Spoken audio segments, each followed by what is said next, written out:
Hey guys, so we're doing the long questions part one. Number one, we're trying to find different aspects of a problem.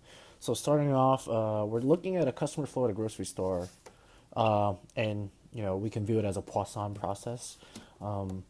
We are given that the probability of the number of customers' arrival within the time interval from 0 to t equals to k, which also equals to that probability equals to e to the negative lambda t times quantity of lambda t to the k over k factorial. And we're given that when t equals to zero, to zero, not zero. When we know when t equals to 2, probability of x greater than or equal to 1, which can be translated as at least one customer arrives is equal to 0.5. So how about we just try to find when p equals to when the probability of x equaling to 0 at time 2, because we're trying to find lambda within this equation. So we put two things in we know in order to find lambda. And but first we have to rewrite probability of x greater than or equal to 1 equaling to 0.5 to 1 minus the probability of x equaling to 0. That's where the learning curve came for me.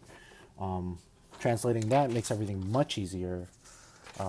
You eventually get an equation 1 minus e to the negative lambda 2 times the quantity of lambda 2 to 0 over 0 factorial equaling 0.5. You look for lambda, and through some algebra, you eventually arrive at lambda equals the natural log of 0.5 over 2, which equals to 0.3466. So right here we have lambda equals to 0.3466. And obviously we need to use that in order to figure out our second problem, which is the probability that in 10 minutes at least 2 customers will arrive.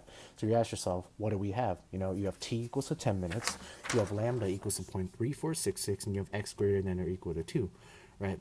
So you write x greater than or equal to 2, you translate it, 1 minus probability of x, which also equals to 1 minus probability of x equaling to 1 minus the probability of x equaling to 0.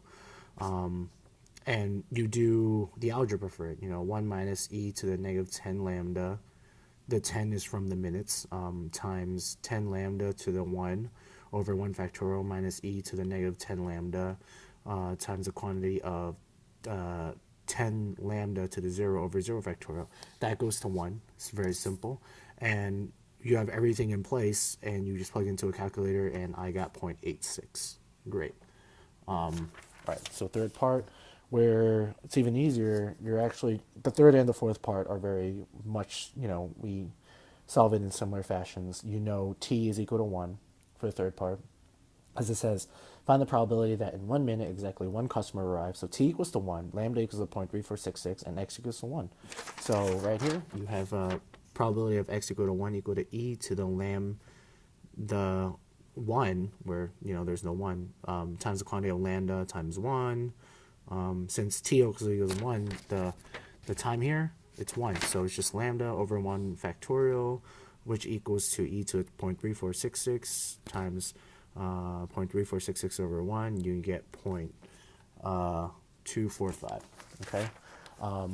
Fourth part, same thing. You have your t equals to 3 minutes, lambda equal to 0.3466, and x equaling to 0, because the question is asking you find the probability that in 3 minutes no customer arrives. So x equals to 0 means no customer arrives. Okay, so all right, so here we go. We have right here on the bottom, e equals to negative lambda 3 times 3 lambda to the 0 over 0 factorial equals to 3 to the negative lambda 3, which equals to e to the negative 0.3466 times 3, which is the probability that x equals to 0 with a time of 3 minutes equals to 0.3535. So that is how you figure out the long question part of portion of number 1. So there you go.